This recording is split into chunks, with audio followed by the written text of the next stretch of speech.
Would you like to be happier? Of course you do. Who doesn't want to be happier? And I just feel that there are a lot of people in the world that are not as happy as they could be. And so I am very passionate and excited to talk about this book. And I don't always do this, but I really felt compelled to make an episode where I talk about this book, The Gap in the Game by Dan Sullivan and Dr. Benjamin Hardy.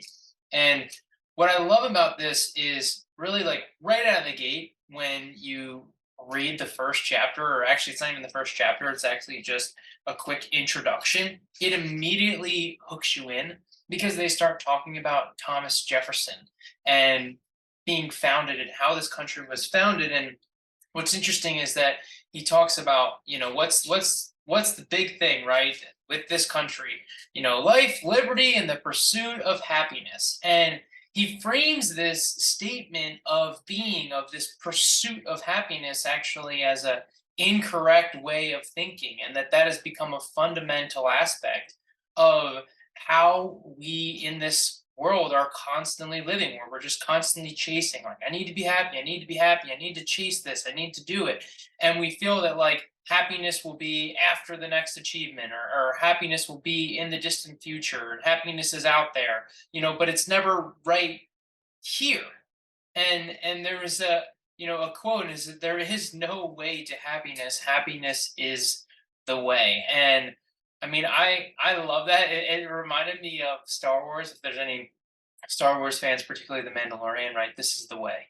And I truly believe that. And when it comes to finding more joy in our life, and that's what it takes, right? This isn't the fact of, hey, what's the magic formula, the secret that if I do this one thing, then if I have this one thing, I'm going to be happier. And the truth is, what makes this book so powerful is that it can change and shift your perspective to help you to see things on a more consistent basis in seeing the joy.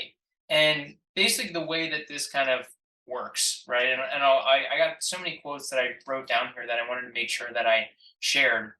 And to sum it up, this is from Dan Sullivan, the author. Your future growth and progress are now based in your understanding about the difference between the two ways in which you can measure yourself: against an ideal, which puts you in what he calls the gap, and against your starting point, which puts you in the game, appreciating all that you've accomplished. And so it's really self explanatory in that way, and how he defines the gap and the gain, that so often we're comparing ourselves to the ideal of how we want things to be, how we want this person to be, how we want our jobs to be, how we want our businesses to be, instead of looking at, hey, where were we before this?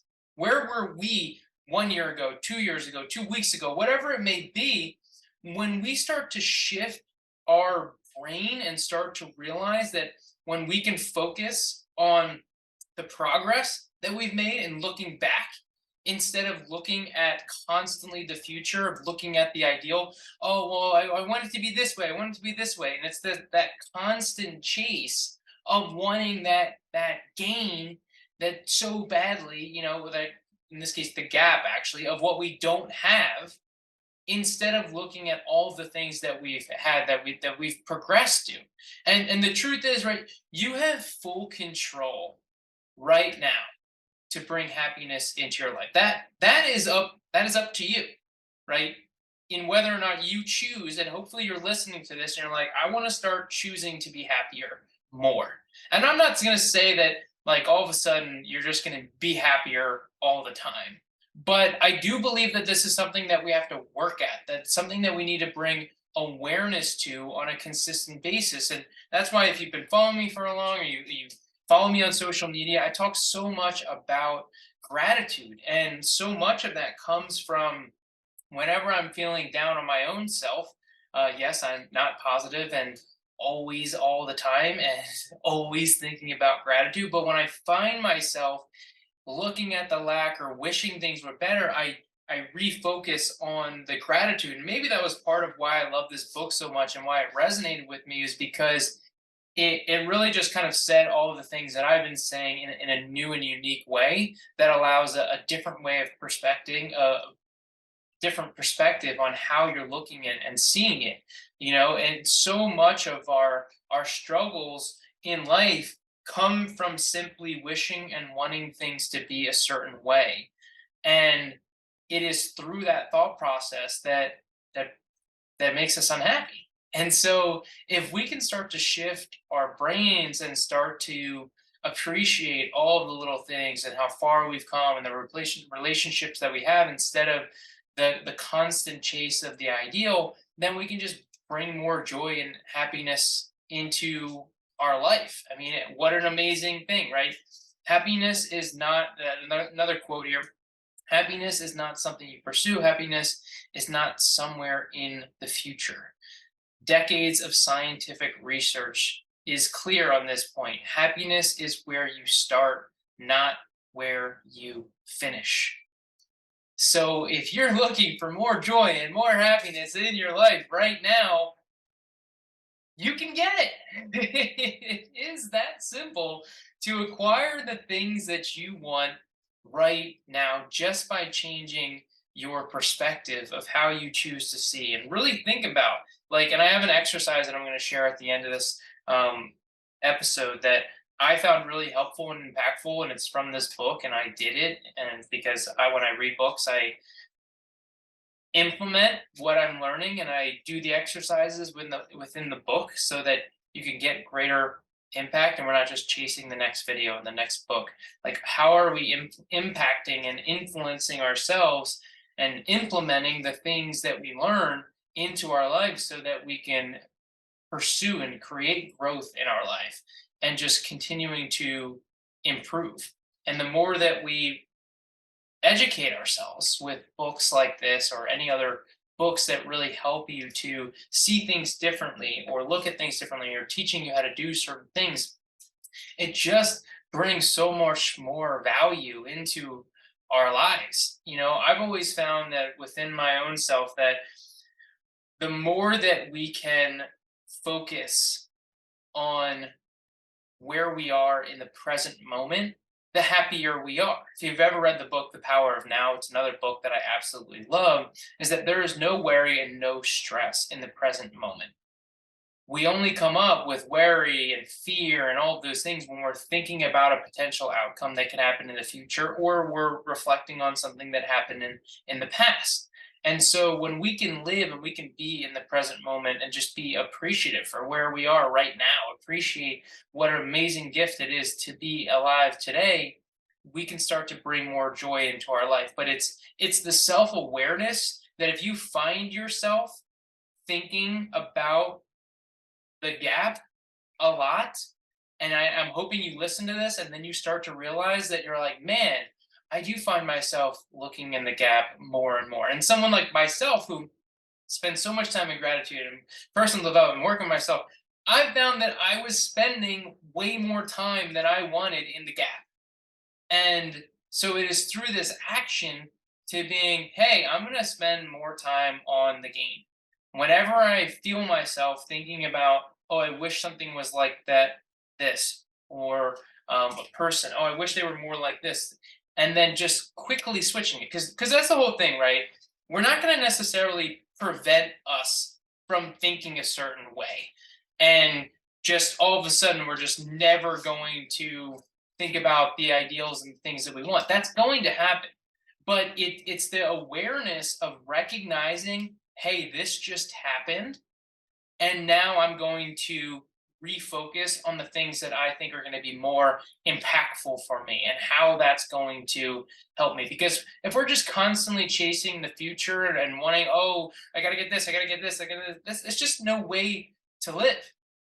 And when we can spend more time and really think about the amazing things of being here and what you've been able to achieve in your life and all the incredible things that are in your life right now, or experiences that you've had in the past and how much value and things that has brought into your life that maybe was different, it's going to immediately fill you up with joy when you think about all of the amazing experiences that you have. And this is where the past can be really strong.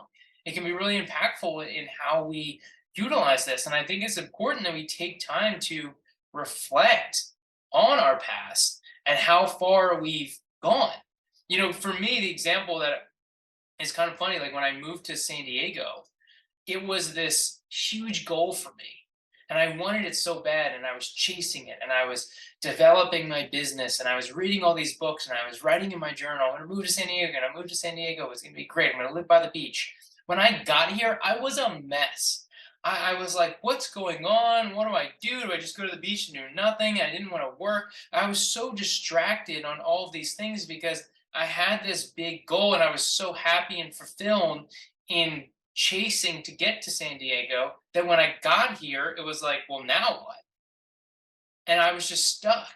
I wasn't thinking about all of the things that led me to even be able to get to here and appreciate all the past that led me here, and then being able to set an ideal for things that I want to achieve next. And I think that's an important aspect of just goal setting in general, that we have bigger goals that we're setting, and that was part of that, is I needed to have a bigger goal so that when I got here, but I had no plans for when you get to that destination. And it's so anticlimactic when you set this goal that you get. And I think if we're putting pressure on this goal, like, oh, when I move to San Diego, then everything's going to change, or when I get a certain revenue in business, and everything's going to change, or I get a girlfriend or a wife or kid, and then everything's going to change. Like, that's not how life works. We need to change ourselves in order to get the change that we want in our life, and it all starts internally. You know, Everything that we want, how we feel every single day, starts with the internal actions and internal from what we think about, what we consume, what we eat, what we do on a daily basis, all plays a vital role in our experience in life and how we go about the things that we're doing. Um, Another quote here: define success on your own terms, achieve it by your own rules, and build a life you are proud to live. I love that because it's really about like what you define as success. What is success for you? Because for me, I've always defined success as just like being happy the majority of the time. And what I've found in kind of reflecting on this book is that I really started to think about how it is that I define my own success within my life. And it's not a metric of like revenue or how much money I'm making or things that I'm buying, but actually like little things on a daily basis. So some of the things that I listed out that like qualifies me just having a successful day is whether or not I had some enjoyable conversations. And so a lot of times that's with clients, with friends, right? Just having a good conversation, maybe out in public, and I just, had a conversation with somebody at a coffee shop. The other thing is, did I learn today? And so I'm always trying to learn. I'm reading books naturally, learning Spanish. I invest in coaches and courses all the time. So did I take time to learn those things? And also just even experiences. Those don't always have to be intentional, but hey, maybe something happened that maybe it wasn't the best thing at that time, but I learned something. Like right now, I'm really focusing on how I can be a better leader with my staff that I have. And right now, I have like a video editor, and I have another virtual assistant, and I really want to help them grow. And it's requiring me to be different and think differently and how I interact with them, and it's this part of this conversation is like, oh, why can't they just do that? And if I haven't told them or set the expectations or, talk to them and help them and train them, then I can't expect things to be different. And so if we want things to change, wishing them is not going to happen. We need to take action. So I actually have a meeting that I scheduled this week to talk with my team and really go over some things and evaluate on how we can improve and things that I want to happen. But coming at it from like the positive thing, where showing appreciation for everything that they've done and not getting upset about the things that they're not doing. Because again, they've done so many incredible things, and I found myself getting upset. And it's like, man, the videos that they make for me and my clients is incredible, but I really wish that they were faster, right, and getting it done quicker. And so again, it's like comparing the ideal instead of looking at everything that they have been able to do and really focus on that appreciation. And it totally changed the conversation and how I'm approaching communicating with them. And now I'm looking forward to the meeting because I felt like I was like, oh man, am I gonna like yell at them and like really? It's like that's not what good managers do. I don't believe that that's what good leaders do. It's really understanding and getting more feedback from them and how I can be better. Maybe I didn't. Maybe I'm not communicating things properly, right? Maybe I'm not giving them enough time to get things done, and that's why the timeliness is off, right? So looking at that reflection plays such a huge role in how we're interacting with what we do. Some other things that I'm basically qualify and defining a success. And I really encourage you to define what success is for you and track it. I have like, did I move my body today? So that can be as simple as just going for a 10-minute walk.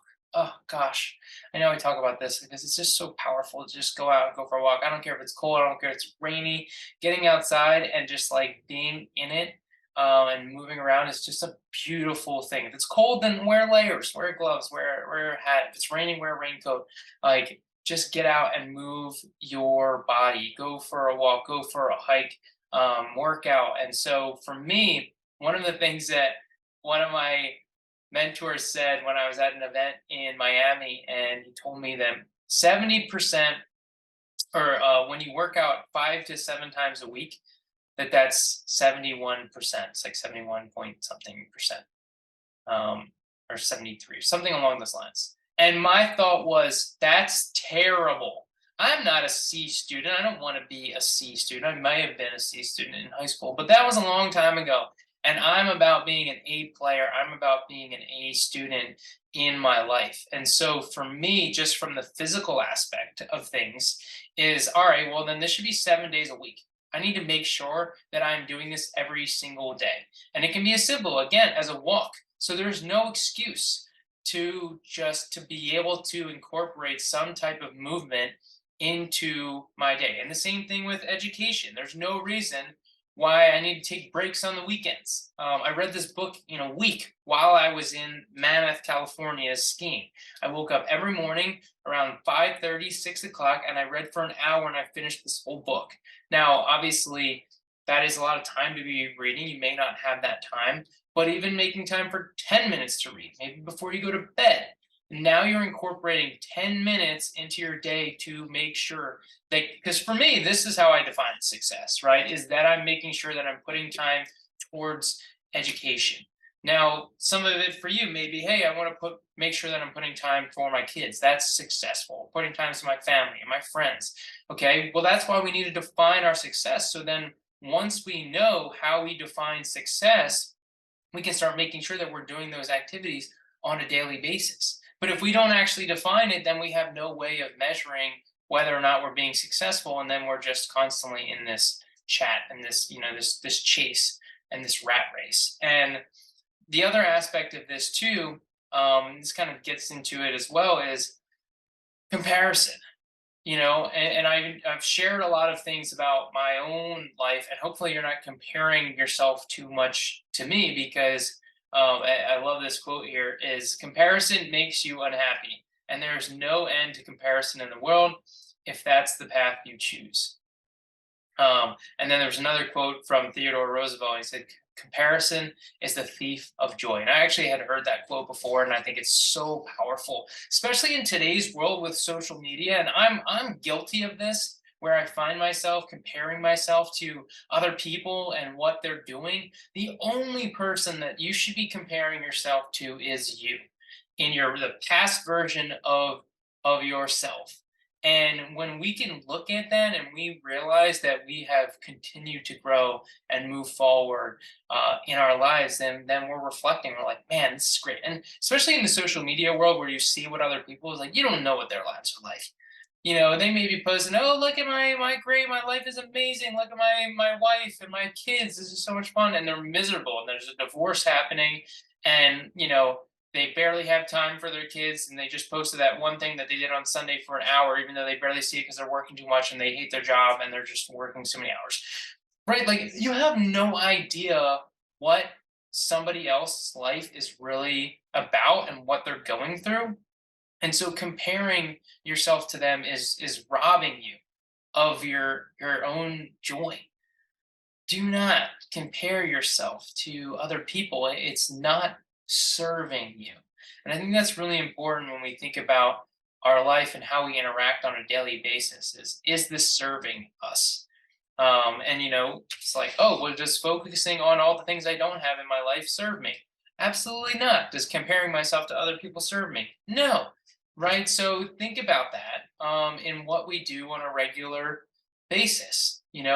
There's things that maybe aren't as good for you, and you can ask yourself, is this serving me? Right. So maybe TV or alcohol, is this serving me? It is serving you to some degree, right? Maybe it feels you good. Maybe it helps you relax. And so when we have things that aren't necessarily amazing for us that we enjoy doing, there's a quote from like Ted Lasso where he talks about like really loving video games. He's like, I didn't need to give up something I love. I just need to change my relationship with it. And I think that that's so amazing and so impactful because when we can change our relationship with things that are not as good for us, instead of trying to constantly cut it out and then feel guilty because we did it, like that doesn't serve us. It's okay to occasionally watch TV or want to have a drink, but are you abusing it? Are you having a drink every night? That's probably not healthy, right? So think about that because all of those things do play a role in our own joy. And when we can, again, to circle back, when we can define what it is that we define as success, then we're able to make sure that we're doing those things so that at the end of the day, when we're reflecting, like, oh, did I do this? Did I do that? Did I do that? Oh, what a great day. I actually have an app on my phone. It's called the Sleep Cycle. I've been using it for like 10 years at school. It measures all my sleep, but it actually has what's known as sleep notes, and I go through and I check all of the things that I've done that day. So I have like reading, did I work on my book? Did I go for a hike? Did I go skiing? Did I play volleyball? I have all these things that are listed in there. And then the last thing is good day, great day, fantastic day. But you know what's so funny? I have done good day maybe twice. And I don't even have an option for like bad day, right? Because like to me, every day is a good day, even when something terrible happens, because most of the time I'm putting great day. That's like the metric. It's like great day. And if it was particularly something awesome happened, then I'm like, boom, fantastic day. And so the metric of just my life when I'm evaluating after each day, I'm going to sleep being like, that was a great day. Like those types of reflections become so impactful on how we wake up the next day and how we feel in that current moment. So really think about that when we're evaluating, when you're thinking about your life. How are we defining it? How can we utilize these elements in our lives, whether it be an app or just thinking about it? Hey, like write this down, on a piece of paper, how you define your success, and keep it close by. Put it on your bedside, put it on a post-it note. And then you can look at it and be like, all right, did I do all those things? Oh, awesome. It was a great day. But we need to make sure that we're defining these things in what we are, and in addition to changing our perspective on how we want things to be instead of how they are, and being grateful for how they are in this current moment. One of the other quotes is like the chapter, it's the heading title chapter for 4, and it's always measure backwards. And I thought that was such a great quote to use, and I'm definitely stealing that and using that in future presentations that I give. And then there was also a Steve Jobs quote where he says, "You can't connect the dots looking forward; you can only connect them looking backwards." And again, it's just that idea of taking time to reflect and think about our life. And I think that's a theme of today. I thought it was going to be more about, the gap in the game, but I'm noticing that a big portion of this is really reflection. How are we reflecting on each day? How are we reflecting on the past? How are we reflecting on our relationships? How are we reflecting on our activities that we're doing every day? And bringing awareness to those things. Because the more that we bring awareness to them, the more that we can make the changes. And at the end of the day, that's what we really want. I mean, who doesn't want more joy in their life? And maybe you are happy and you're like, yeah, this is great, but it can make you happier. I mean, I am such a genuinely happy person. I am happy the majority of the time. And just reading this book, I'm like, man, I didn't even know I could be happier. Like I can. We all can. And so it's not like there's a definitive aspect of like, well, how happy are you? Like, what if there was no limit? Like, what if you could just keep being more happy? through personal development and doing the work and doing reflection and creating activities and changing perspective to create more joy in your life. Um, and so, one thing I want to share with you, this is the exercise, and I found this to be really impactful. And so, whether you're listening, if you're driving, don't write this down. I'll make sure to put it in the show notes. I'll put it in the description below. If you're watching it on YouTube, if you're watching it on my website, you can see it in the blog below. But here are the 5 questions. Number one, where am I right now? Where are you right now? What are all the amazing things? And I wrote so many things down when I was there, because when I was doing this, I was in Mammoth and I was like, man, my life is great. I'm in Mammoth, I'm skiing. I have all these awesome business opportunities that are coming up in the future. I'm with great friends right now. I'm healthy. All of these things that started to come up that were basically a lot of the time things that I'm grateful for. And other things may come up for you. I mean, again, I don't want to share too much about what I wrote down, because I want you to come up with yourself. And I would really recommend that you read this book. Also, The Gap in the Game, because I think it'll be more impactful than just hearing me rant about it. And so, reading it yourself. And again, it was a quick read. I mean, I'm not a fast reader, so if I was able to do it in a week, you'll be able to do it, no problem as well. Question number 2 is, what are my wins from the past 90 days? And again, this is great on that theme of just reflecting over the last 3 months. Wow, this happened, that happened, I did that, this happened. Wow, so many things happened in the last 90 days, but I keep thinking about the future and I'm not appreciating the amazing things that just happened in the last 90 days, because it's always what's next, what's next, what's next. And this is very common with high performers, right? That's kind of like the title of the book is The High Achiever's Guide to Happiness, Confidence, and Success. And, if you are a high performer and you're listening to this, that's the aspect of what we're often seeking, is constantly more and more and more. And the more that we can reflect and take back on where we are today, the better it's going to be impactful. The other thing is, what are my desired wins for the next 90 days?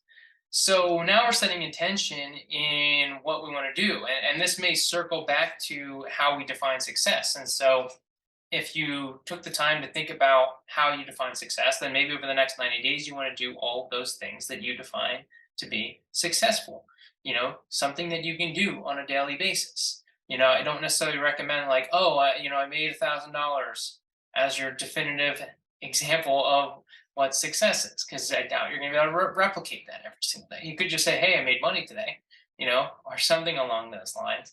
But again, I think avoiding money, right? Money does not bring happiness. But when we really think about what we want to achieve over the next 90 days, and then being able to do this exercise again and look back and like, hey, did I do all those things that I said I was going to do? And it's okay if you didn't either, because hopefully you did some of those things. And again, it's like, oh, wow, I did 3 of the 5 things. That's amazing. Instead of, oh, man, I didn't do all 5 things. Right? That's the perspective changes and those perspective shifts that we can create in our lives, where we look at the glass half full, right? That's what we're doing. Instead of, oh, no, I didn't do those 2 things, but you did those 3, right? And so that can be really powerful. The thing that these next questions, this question number 4 and question number 5, really hit me on a whole other level of just reflection and kind of where I am and bringing more joy into my life. And so, question number 4 is, where will you be in 12 months? And so, when I was writing this down, I was getting so excited about the future, because I truly believe that everything I wrote down I will acquire in the next 12 months. And I feel that way because over the last 12 months, so much has changed and so much has happened, that I realized that every time that I reflect on where I was last year, a couple of years ago, I've achieved so much. And so when I started thinking about where I'll be in a year from now, I was, oh my gosh, like I love my life right now. Imagine in a year from now how amazing it's going to be when I have all of these other things that I'm working towards. And then that to me was like so impactful. And the other one is, where will you be in 3 years? That's the last question, number 5. Where will you be in 3 years? And then it was even more things. I was like, oh my gosh, this is so cool. This is so engaging. I just felt like I'm just hitting the grasp and I have so much to look forward to. And it wasn't so much about like this, oh, well, that's my ideal in the next 12 months or my ideal in the next 3 years. It was almost as, hey, that's where I will be, right? The question was very, where will you be?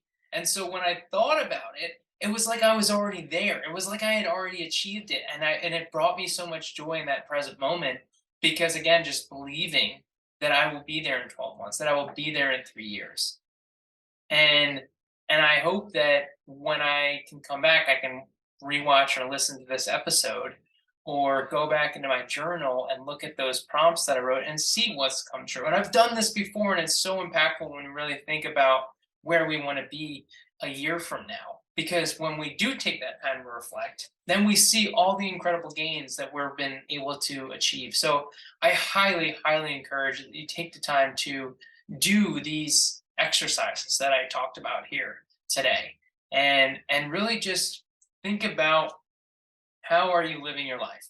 Are you seeing other people, things in your job, and seeing of all the things that you wish things were done? Or are you taking joy and gratitude in the way things are and the way things have been and all the things that you have? Because that's what's really going to help you to create that impact on a daily basis. And so I will share this last quote here. Actually, there's two quotes here that I'll share because I think they're powerful. So the first one is, life is simple. Everything happens to you. Every Life is simple. Everything happens for you, not to you. Everything happens at exactly the right moment, neither too soon nor too late. You don't have to like it. It's just easier if you do. I love that. I've heard that this part, the first part before, right? That like you're exactly where you're supposed to be. And I try and tell myself that pretty often, as I'm growing and wanting things to progress faster. I'm like, no, you're preparing. You're only prepared what you can handle. And so a lot of times the universe tends to give us what we believe we're prepared to have. And so what we often want, we're not actually ready to have that yet. That's why so many people, they win the lottery, they weren't ready to have that money, and then they lose all the money. Versus someone who gradually earned an income, retain that revenue. And then the other quote here, with increased value comes greater meaning. The things that we value or appreciate the most also have the greatest meaning, value, and meaning in the world, then are totally created by appreciation. And so that quote just really sums it up. And with how we are defining our success and what we just choose to bring meaning into our world of what it truly is, now totally changes how we feel based on that. If your life was defined simply on, did you smile today? And all you had to do is just smile. Now, all of a sudden, it's great. Your life is amazing because you did that one thing that you defined as success for you. So take some time, think about really what success is for you on a daily basis, and then complete that exercise. I hope that this episode found you well, right? Helps you out, helps you to make changes, help you to take perspective. I hope it just really encourages you to read this book. Because it honestly was a prompt in the book that if you like this book, you should tell people about it. And this was my way of really doing it because I don't always do this with every book. The fact that I read this book so quickly and just enjoyed it so much, I really didn't want to put it down. I was excited to wake up in the morning and read it. I think that speaks volumes. And so really take some time, do the things we talked about today, take action on. That's what I really want. I really want you to take action on things that we talked about today because that's what's going to help you to create the results in your life and bring more joy and success into every single day. So thank you so much for listening. Remember, let's grow together. Wait, one more thing. Sharing is caring. If you received value from today's episode, share it with a friend so they can enjoy it too. We can all win by helping each other